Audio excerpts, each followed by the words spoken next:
പൊന്നാനി കടൽ തീരത്ത് മൃതദേഹം കണ്ടെത്തി. കൊലപാതകമാണെന്ന് പോലീസിന്റെ പ്രാഥമിക നിഗമനം. ബുധനാഴ്ച രാവിലെ 8:30 കടൽ കാണാനെത്തിയവരാണ് മൃതദേഹം ആദ്യം കണ്ടത്. തുടർന്ന് പ്രദേശത്തെ മത്സ്യത്തൊഴിലാളികളെ അറിയിക്കുകയും വിവരം തൊഴിലാളികൾ പൊന്നാനി പോലീസിനെ അറിയിച്ചു. തുടർന്ന് സർക്കിൾ ഇൻസ്പെക്ടർ സതീഷ് കുമാർ സ്ഥലത്തെത്തി പരിശോധന നടത്തി. പൊന്നാനി പഴയ ജങ്കാർ സർവീസിനോട് ചേർന്ന കടൽ തീരത്താണ് 25-നും 30-നും ഇടയിൽ പ്രായം തോന്നിക്കുന്ന ചുരിദാർ ധരിച്ച സ്ത്രീയുടെ മൃതദേഹം മുഖം മണലിൽ താഴ്ന്ന നിലയിലും ഇടതുകാലിൽ നായ കടിച്ച് പരിക്കേൽപ്പിച്ച നിലയിലും കണ്ടത്. ഇത് ആദ്യം മരിച്ച ആളാരാന്നുള്ളത് മനസ്സിലായി. അപ്പോൾ അതിനെക്കുറിച്ച് നമ്മൾ അന്വേഷണം ഏകദേശം എത്ര വയസ്സ് ഒന്നും പറയാറായില്ല. കാരണം മുഖം താഴത്തേക്ക് മണലിൽ താഴ്ന്നു കിടക്കുന്ന പോലെ. നമ്മളൊരു നമ്മളെ ഫോറൻസിക് ടീം എത്തിയിട്ടുണ്ട്. അവരുടെ സഹായത്തിൽ നമ്മൾ ഇൻക്വസ്റ്റ് നടത്തും. ഇൻക്വസ്റ്റിന് ശേഷം നമുക്കിത് എന്താ സംഭവിച്ചതെന്ന് തന്നെ പറയാൻ പറ്റും.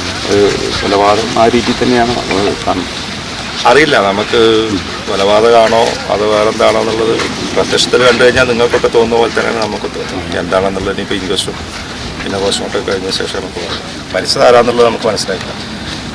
ഈ എന്തായാലും ഒരു 2 കിലോമീറ്റർ ചുറ്റളവിലുള്ള ആളാവാൻ സാധ്യമല്ല. അങ്ങനെയാണെങ്കിൽ ഒരു ഇപ്പം തന്നെ എല്ലായിടത്തും വിവരം കിട്ടി. പിന്നെ ഒരു മിസ്സിംഗ് കേസ് ഇതുവരെ ഒന്നും പൊന്നാനി സ്റ്റേഷനിൽ പ്രദേശത്ത് എവിടെയും മിസ്സിംഗ് കേസ് റിപ്പോർട്ട് ചെയ്തിട്ടുണ്ടോ? ഇല്ല. ഈ പ്രായത്തിലുള്ള ഏതാണ്ട് നമുക്ക് കണ്ടാലൊരു പ്രായം തോന്നുന്നുണ്ടല്ലോ, ആ പ്രായത്തിലുള്ള ഒരു സ്ത്രീയുടെ മിസ്സിംഗ് കേസ് ഇപ്പോൾ എൻ്റെ സബ്ഡിവിഷനിൽ എവിടെ റിപ്പോർട്ട് ചെയ്തിട്ടില്ല.